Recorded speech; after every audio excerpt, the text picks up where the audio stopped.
प्रदेश में आगामी उपचुनाव को लेकर सियासी हलचल तेज हो गई है, तो वहीं दूसरी तरफ दीपावली की भी तैयारियां काफी जोरों शोरों से चल रही हैं। लेकिन शिक्षा मित्रों के लिए ये दिवाली भी पिछले 7 वर्षों की दिवाली की तरह ही बीतने वाली है, जिसमें ज्यादा जगमगाहट नहीं देखने को मिलेगी। कारण रहे उपचुनाव, क्योंकि जहां एक तरफ कहा जा रहा था कि शिक्षा मित्रों की समस्याओं का हल दिवाली के पहले पहले हो जाएगा, तो वहीं अब ऐसा कह दिया गया है कि शिक्षा मित्रों की समस्याओं का जो हल है वो उपचुनाव के बाद होगा, क्योंकि आचार संहिता लगी हुई है। इस वजह से शिक्षा मित्रों की समस्याओं का हल नहीं हो पाएगा। और जब से ये खबर निकलकर सामने आई है, तब से शिक्षा मित्रों के मन में तमाम तरह के सवाल खड़े हो रहे हैं। शिक्षा मित्रों का साफ तौर पे यही कहना है कि जब अन्य विभागों के कर्मचारियों की समस्याओं का हल किया जा रहा है, उनको सौगातें दी जा रही है, तो आखिर शिक्षा मित्रों की समस्याओं का हल क्यों नहीं किया जा रहा है। और ये सवाल पूछना जायज भी है, क्योंकि लंबे समय से ये शिक्षा मित्र प्रयास कर रहे हैं कि इनकी समस्याओं का हल हो जाए। न जाने क्या क्या नहीं किया, कभी पत्राचार किया, तो कभी नेताओं से मिले, कभी मंत्रियों से, तो कभी अधिकारियों से, यहाँ तक कि धरना प्रदर्शन भी किया, फिर भी समस्याओं का हल नहीं हो पाया। बस मिला तो आश्वासन पर आश्वासन। एक बार फिर से बैठक हुई और बैठक के बाद मुख्यमंत्री योगी आदित्यनाथ ने भी आश्वासन दिया है कि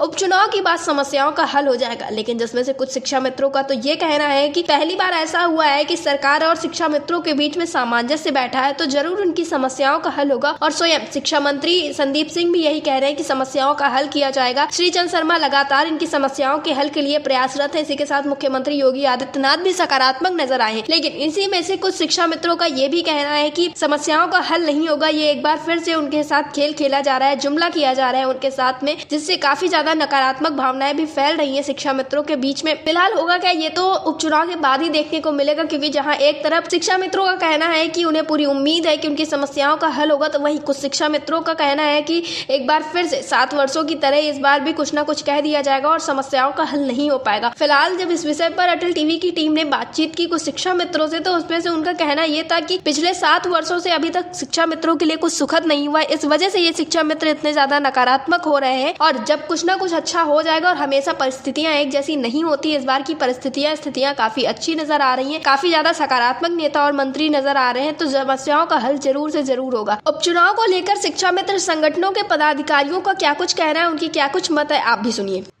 अब देखिए, माननीय मुख्यमंत्री जी के मिलने के बाद प्रमुख सचिव मुख्यमंत्री से भी मुलाकात हुई है जी, और उनसे बातचीत के दौरान उन्होंने कहा मुझे निर्देश है शीघ्र ही इस पर बैठ करके और माननीय मुख्यमंत्री जी के साथ जो है चर्चा होगी, उनको ब्रीफ किया जाएगा कैसे कैसे क्या करना, उसके बाद भी आप लोगों का जो है कुछ शासनादेश वगैरह जारी।